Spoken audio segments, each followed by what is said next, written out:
Start करने से पहले आपको ये इंपॉर्टेंट पॉइंट्स पता होने चाहिए। पहला पॉइंट आता है कि जो डीएनए है, डीएनए को किसने आइडेंटिफाई किया, पूछ सकते हैं आपको, नीट में भी क्वेश्चन आ सकता है, सीबीएसई बोर्ड एमसीक्यूज में भी आ सकता है। हु आइडेंटिफाइड डीएनए, किसने किया आइडेंटिफाई? Friedrich Miescher. ठीक है, इसने क्या बोला कि एसिडिक सब्सटेंस मिला उसको न्यूक्लियस में, उसको पहले उसने क्या नाम बोला? न्यूक्लिन। ठीक है, उसको क्या बोलते हैं हम? डीएनए। ये था इसका साइंटिस्ट का नेम। अगली बात आती है double helix model of DNA. जो हम डबल हेलिक्स मॉडल बनाते हैं वो किसने प्रपोज किया? दो साइंटिस्ट थे, very very important, James Watson and Francis Crick, 1953 में। इन्होंने क्या दिया? एक डबल हेलिक्स मॉडल दिया। किस बेसिस पर, किस डाटा के बेसिस पर? एक्सरे डायफ्रैक्शन डाटा, कि जो उनको जो डाटा मिला था उसके बेसिस पर उन्होंने ये मॉडल प्रपोज किया। बट डाटा किसने दिया? इन तीन साइंटिस्ट ने दिया, Maurice Wilkin, Rosalind Franklin, Erwin Chargaff. कई बच्चे क्या करते हैं, अगर उनको क्वेश्चन आता है name the scientist who propose the double helical structure of DNA, NCERT में ना आपको इन दोनों के साइंटिस्ट के नाम गिवन है। कई बार मिसअंडरस्टैंडिंग हो जाती है बच्चों को कि शायद इन्होंने प्रपोज किया डीएनए का मॉडल, बट एक्चुअल में प्रपोज इन्होंने किया, डाटा इन्होंने दिया था, जिसकी वजह से ये दोनों साइंटिस्ट ने डीएनए की डिस्कवरी की, मॉडल की। अभी हमने क्या कर लिया? इंपॉर्टेंट पॉइंट्स कवर कर लिए हैं डीएनए के बारे में। ठीक है, अब हमने स्टार्ट करना टॉपिक चारगाफ रूल्स।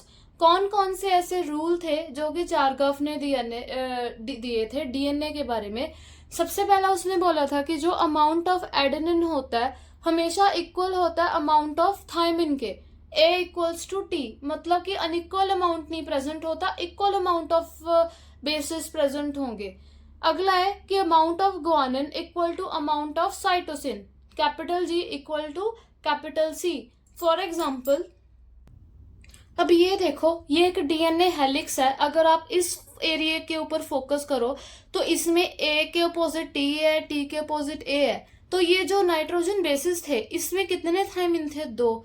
कितने एडेनिन थे? 2। तो मतलब जो अमाउंट है इक्वल होता है, ऐसे नहीं है भी A ज्यादा हो T से। ठीक है, मतलब equal amount of nitrogen bases DNA helix में प्रेजेंट होते हैं। तो ये था आपका फर्स्ट रूल, चारगाफ रूल का, अमाउंट के बारे में। नेक्स्ट रूल हम स्टडी करते हैं। अब इस रूल में क्या बोलते हैं कि जो एडेनिन है वो थायमिन के साथ बॉन्ड बनाता है। ठीक है, adenine always pairs with thymine, या thymine always pairs with adenine, A opposite T। ठीक है, बट किसके थ्रू बॉन्डिंग होती है? थ्रू 2 हाइड्रोजन बॉन्ड्स, कि इन दोनों के बीच में जो बॉन्ड्स है 2 होते हैं, 2 हाइड्रोजन बॉन्ड्स। जैसे इसमें भी आप क्लियरली देख सकते हो, A के साथ कौन लगा है? T, 2 हाइड्रोजन बॉन्ड्स के थ्रू। T के साथ कौन लगा है? A, 2 हाइड्रोजन बॉन्ड्स के थ्रू। तो ये क्या है? मैंने रिप्रेजेंट करा है इसकी बॉन्डिंग। ठीक है, ये था एडेनिन और थायमिन। नेक्स्ट रूल आता है कि जो ग्वानिन है नाइट्रोजिनस बेस, ये किसके साथ पेयर करता है? साइटोसिन के साथ। ठीक है, G पेयर्स विद C या C पेयर्स विद G। कितने हाइड्रोजन बॉन्ड्स आते हैं इन दोनों के बीच में? 3 हाइड्रोजन बॉन्ड्स। जैसे इसमें मैंने रिप्रेजेंट करा है, G के साथ C लगा है और इन दोनों के बीच में 3 हाइड्रोजन बॉन्ड्स हैं।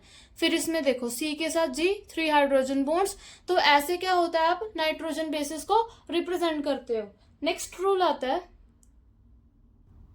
अब इसमें क्या लिखा है कि जो रेशो है of adenine and guanine with cytosine and thymine equal to 1, कि जो रेशो होती है एडेनिन प्लस ग्वानिन की to that of thymine plus cytosine, कितनी होती है? इन दोनों की रेशो 1 होती है। तो ये क्या थे? सभी रूल्स थे चारगाफ के अंडर। ठीक है, तो ये आपने सभी लिखने हैं अगर आपको स्ट्रेट फॉरवर्ड क्वेश्चन आता है। ठीक है, सो ये था आपका आज का टॉपिक।